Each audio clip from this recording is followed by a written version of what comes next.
프로그램은 가장 안전하고 탁월한 스쿨버스 회사, 새로운 커리어를 시작할 곳, 퍼스트 스튜던트 제공입니다. 여러분들의 새로운 커리어를 시작해보세요.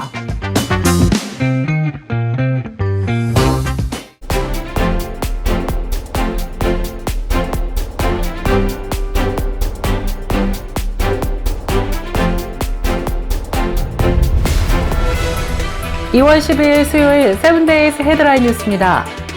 트럼프 정부가 사상 초대 이민 단속과 추방 작전을 전개하기 위해 당초 예상보다 2배나 많은 1,750억 달러나 공화당 의회에 요청한 것으로 조사됐습니다. 트럼프 2기 정부가 이민 단속을 전담하고 있는 ICE의 예산이 바닥이 났다면서 공화당 의회에 긴급 요청한 불법 체류자 체포와 구금 추방 작전에 소요될 예산은 무려 1,750억 달러인 것으로 연방상원예산위원장인 린지 그레엄 상원 의원이 공개했습니다. 노스캐롤라이나 검찰청이 전직 USPS 직원이 2,400만 달러 규모의 수표 절도 혐의로 징역형을 선고받았다고 밝혔습니다. 검찰청에 따르면 USPS 전 직원인 네이케드라 세넌과 공범 데즐레이 카터가 각각 60개월과 54개월의 징역형을 선고받았습니다.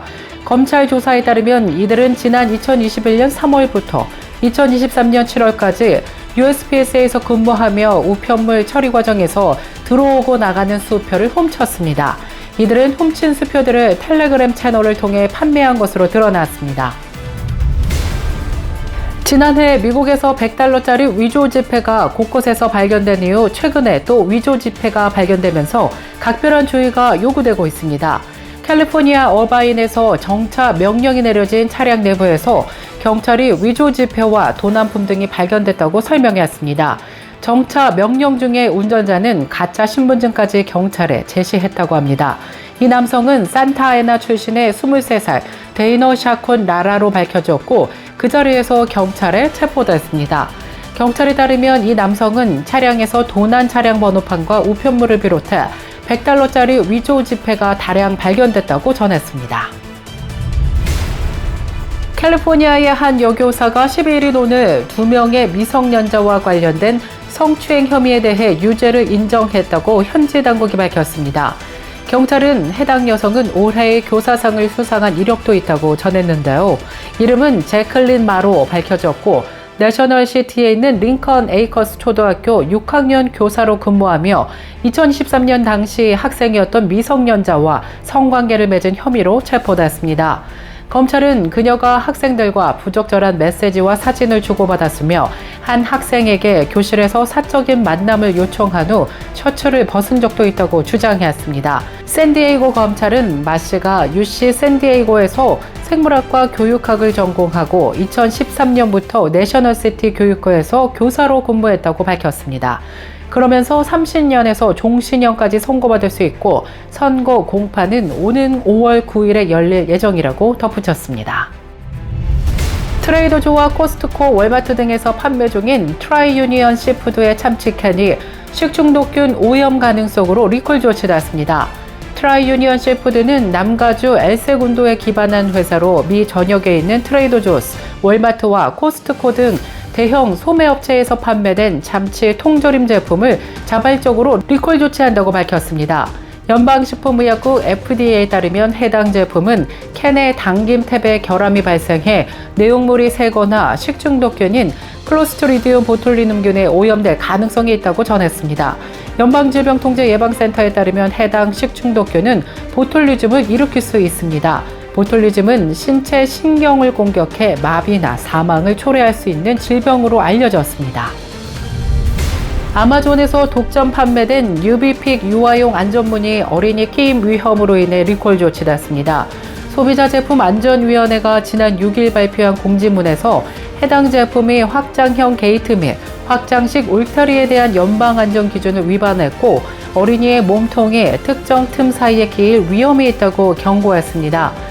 리콜 대상은 압력 고정식으로 제작된 UV픽 안전문 4가지 모델이며 내부가 양방향으로 열리도록 설계되었습니다. 제품은 스틸과 ABS 플라스틱으로 제작되었고 색상은 흰색과 검은색 2가지로 판매되고 있습니다. 비트코인 10억 달러어치가 쓰레기 매립장에 묻혔다고 주장하는 영국 뉴포트 지역의 남성이 이곳을 통째로 사겠다는 계획을 내놨습니다. 제임스 하웰스는 10년 이상 비트코인 지갑이 들어있는 하드 드라이브를 동업자가 쓰레기로 오인해 매립지에 버려졌다고 밝혔습니다. 이후 시 당국에 여러 차례 매립지 발굴을 요청했지만 시의회는 이를 거부했습니다. 하웰스는 매립지 발굴을 통해 비트코인을 발견할 경우 10%를 지역사회에 기부하겠다고 제안했지만 시의회는 유독 물질이 유출돼 환경에 악영향을 줄 가능성이 존재한다는 이유로 계속 거절 의사를 밝혔습니다. 결국 하웰스는 시의회가 허락한다면 현재 상태 그대로 매립지를 매입할 의향이 있다면서 끝까지 포기하지 않을 것이라고 밝혔습니다. 메르세데스 벤츠가 배터리 화재 위험으로 인해 7,362대의 전기 SUV 차량을 리콜한다고 밝혔습니다. 고속도로교통안전국은 지난달 31일 게시한 공지를 통해 해당 차량 소유주들에게 필요한 수리가 완료될 때까지 배터리를 최대 80%까지만 충전할 것을 권고했습니다. 이번 리콜 대상 차량은 2022에서 2025년형 EQB 250, EQB 300, 포매틱 EQB 350 포매틱 전기차로 고전화 배터리 내부 결함으로 인해 차량이 주차된 상태나 주행 중에 화재가 발생할 가능성이 제기됐습니다. 총 7,362대의 차량이 리콜 대상이며 메르세데스 벤츠는 배터리 관리 시스템 소프트웨어를 무료로 업데이트해서 문제를 해결할 계획이라고 밝혔습니다. 원래 터브가 최근 전국 최다 인구 도시들을 182개 지역을 대상으로 비용과 시설, 서비스, 활동, 명소의 3가지 카테고리를 기준으로 결혼하기 좋은 최고 도시 순위를 결정했습니다. 결혼식을 위한 필수 요소들에 대한 풍부한 옵션 등도 결혼하기 좋은 도시 선정의 중요한 요인으로 작용하면서 1위는 올랜도가 차지했습니다. 이어 2위는 라스베가스, 3위는 마이애미, 4위 애틀란타에 이어 5위는 또다시 플로리다의 템파가 순위에 올랐습니다. 이상 2월 12일 수요일 오늘의 주요 뉴스 전해드렸습니다.